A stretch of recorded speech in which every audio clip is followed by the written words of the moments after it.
네, 안녕하세요. 자타가 공인하는 경매의 찐 첨풀입니다. 자, 오늘의 주제는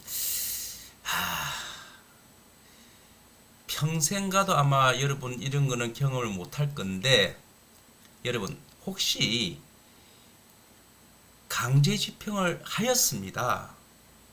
명도를 하였다고요. 그래가지고 집행관님은 채권자에게 인도하였다 이렇게 선언합니다. 그리고 인도 조서에 그렇게 작성이 된 겁니다. 인도하였다. 몇 월, 며칠, 몇 시, 몇 분에 다 이렇게 조서에 기재가 됩니다. 공문서지요. 그런데 인도하였다 했는데 인도해줬습니다. 그리고 집행관은 다음 현장으로 가고, 그런데 급하게 전화가 왔습니다. 지금 집행하시던 집행부 맞지요? 네.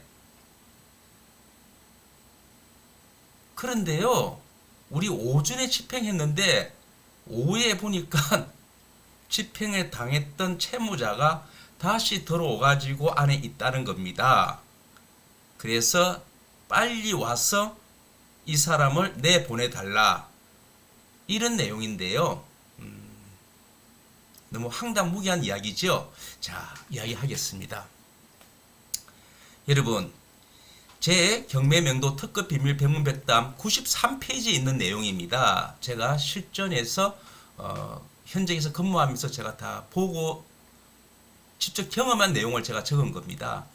이런 것을 명도를 당한 사람이 다시 들어오는 경우를 재침이라 하지요.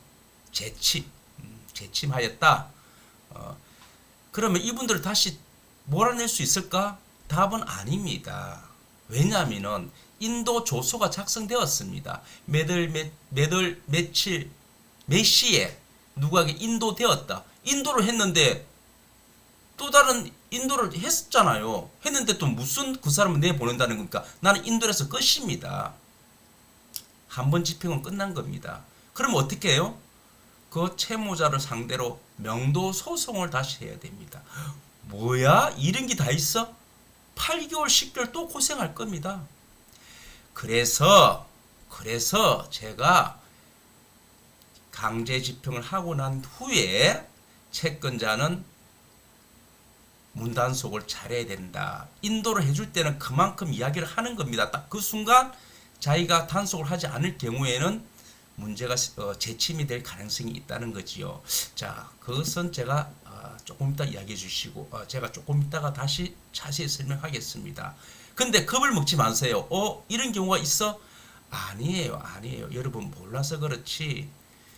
여러분들이 문을 잠그지도 않고 비밀번호로 바꾸지도 않고 이러면 또 이런 결과가 나올 수도 있다는 겁니다. 그런데 실제 있었던 이야기를 제가 한번 해보겠습니다. 두 가지를 한번 이야기하겠는데요. 하나는 가정집이었습니다. 가정집에 명도 집행 신청을 하였거든요. 물론 이것도 인도 명령, 법원에서 낙찰을 받아가지고 한 겁니다. 인도 명령 집행을 했는데 아마 그 친척분하고 같이 살았던 것 같습니다. 친척분하고. 그런데 이제 그 주인이 이제 채무자가 명도를 당했지요. 당했고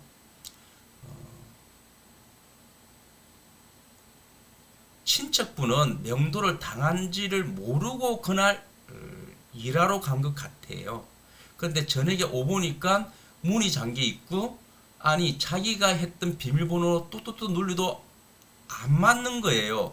그래서 같이 있었던 친척들처럼 친척이 전화를 안 받아. 아마 이분은 명도로 당하고 난 뒤에 빨리 다른 집을 구하기 위해서 뭐 이렇게 조금 하다 보니까 전화를 못 받을 수도 있겠지요. 그래서 이분은 무슨 일이 있나 해가지고 열쇠공을 불러가지고 문을 따고 들어가 보니까 빈집이야. 이거 어떻게 됐어? 그때 채무자가 나타나가지고 이렇게 명도 당했다. 그러다 보니 갑자기 이상한 생각이 들어가지고 그냥 그게 눌러 앉은 거예요. 자, 이런 경우에 이제 우리는 이제 인도 명령을 했기 때문에 선을 얻고 저도 명도 집행을 완료했기 때문에 못하고, 이런 경우에는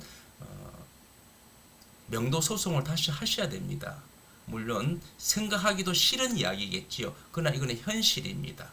그리고 실제 명도 소송을 다시 한 경우도 있습니다.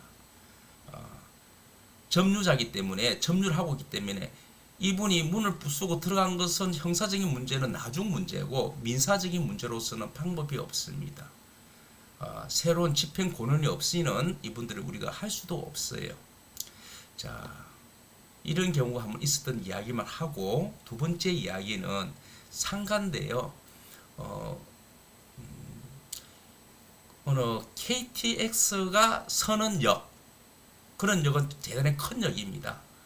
그런 큰 역 앞에는 그야말로 유흥가들이 있는 데지요. 그런데 약 6층짜리 상가, 그렇게 그 안에는 한 15개 점포가 있습니다. 뭐 노래방도 있고, 단란주점도 있고, 김밥집도 있고, 뭐 포장마차, 뭐 조그마한 영화관, 조그마한 영화관, 그리고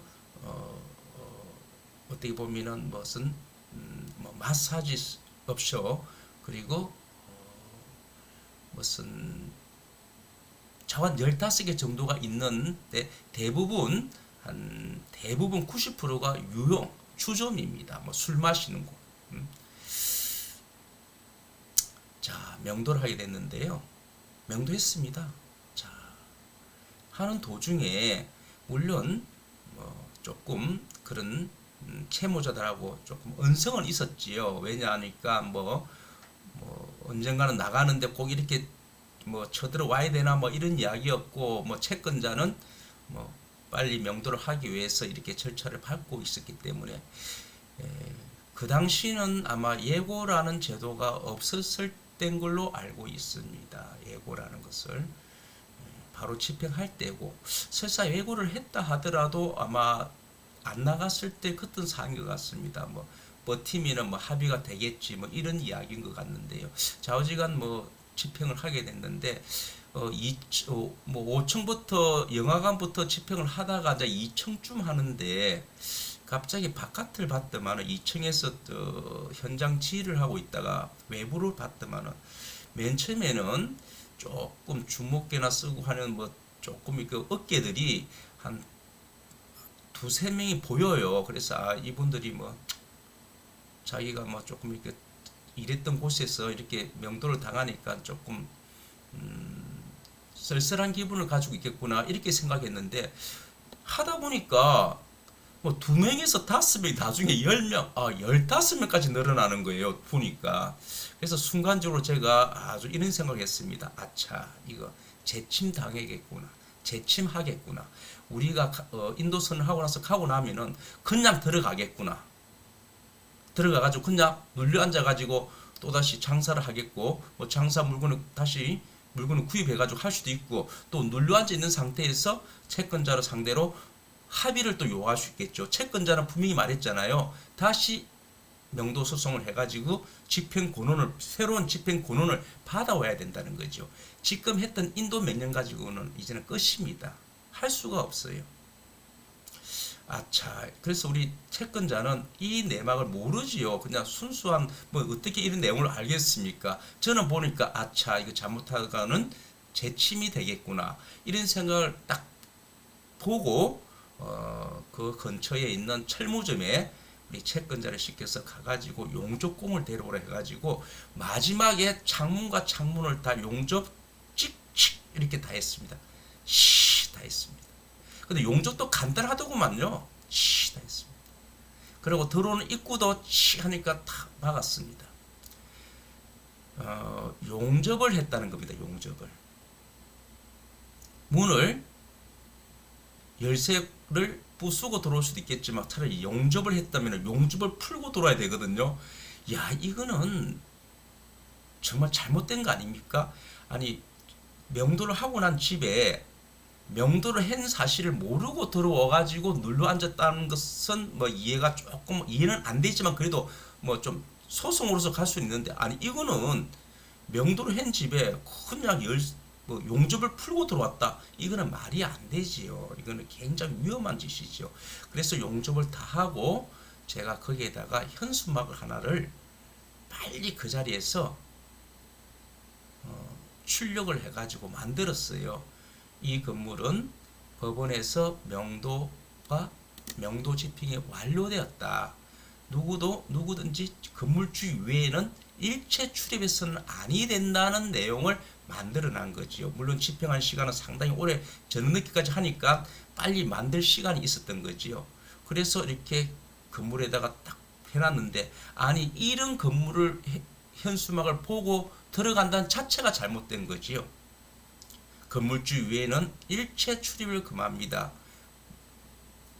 문의하실 곳이 있으면 전화 주십시오. 전화번호까지 다 남겨놨죠. 그러니까 이 집이 법원에서 명도 집행을 했다고 알린 겁니다.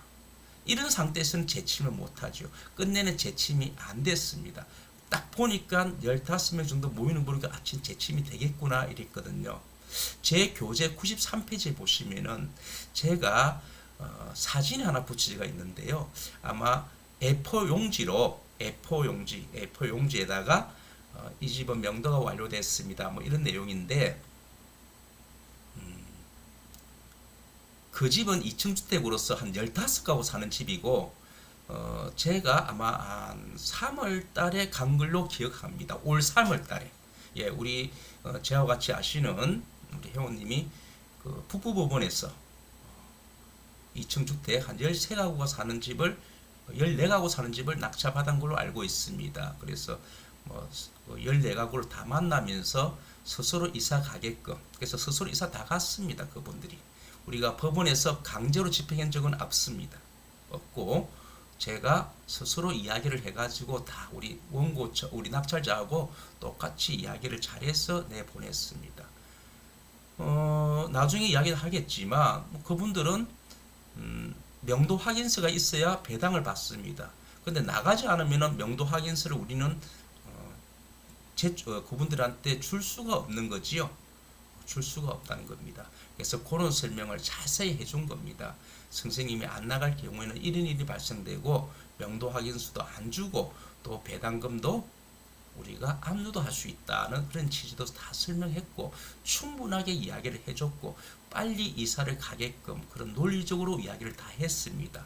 그리고 우리는 이 집은 새로 정축하고 이렇게 고쳐야 되기 때문에 선생님하고는 재계약은 안 된다는 것을 분명히 대금 납부하고 난 후에 바로 이야기해 줬기 때문에 쉽게 가고 법원에서 와서 명도는 한 적이 없습니다. 한 적이 없고 제가 지금 상가 이야기는 옛날에 제가 현직에 있을 때 한 이야기입니다. 그래서 지금 3월달에 갔을 때 한 집대 집이 나가잖아요. 근데 2층 주택에 14가구니까 제가 맨치 보니까 분명히 계량기하고 가스 금침기를 보니까 14개가 맞아요. 그래서 14가구는 맞는데 아니 이 집에 무슨 14가구 있을까 하고 제가 한 뺑뺑 돌아봤더만 계단 밑에도 방이 하나 있고 정말 전형적으로 월세를 받는 집이었습니다. 그래서 혹시나 또 그 친구 혼자 사는 사람들이 몇 명 있었어요. 그래서 혹시 아는 동생이나 형이나 뭐 같이 살았던 지인이나 이런 사람들이 이 사람이 이사간 줄도 모르고 문 잠겼네, 열쇠공 따야 되겠다, 그런 걸 바까 싶어서 A4 용지로서 제가 딱 붙이는 겁니다. 명도하였습니다. 건물주 외에는 출입 금지, 전화번호 적어. 이리까지 한 이상은 문을 따고 들어오는 자체가 잘못된 거죠. 그래서 이렇게 붙이는 것도 하나의 재침을 방지하기 위한 하나의 일종의 방법이지요. 방법. 그래서 이 집은 재침도 안 당했고 우리 낙찰자는 저 외부에 살아요. 외부에. 매일 지킬 수도 없잖아요. 그런데 다 내보내고 바로 수리해가지고 이제 또 다른 리모델링 해가지고 이제 또 월세 낳는 걸로 알고 있습니다. 그래서 명도비 없이 집행 비용 없이 그냥 쉽게 이렇게 명도가 되는 겁니다. 첨풀은 항상 예고는 하되 그분들한테 언제까지 이사 가라는 집행관들한테 접수는 하고 예고는 하되 명도까지는 거의 생각을 해본 적이 없습니다. 지금까지 하기는 그 사람들 물건을 가지고 안 가는 쓰레기, 우리가 봤을 땐 쓰레기지만 좌우지간 갖다 버릴 물건만 놔주고 가는 그런 경우는 어쩔 수 없이 법적으로 현장 보관하면서 하는 경우도 있었습니다. 그래서 이런 식으로 93페이지를 읽어보시면은 재침에 대해서 막을 수가 있습니다. 자, 그래서 상가 같은 경우에도 아무 이상이 없었습니다. 그래서 혹시나 요즘에는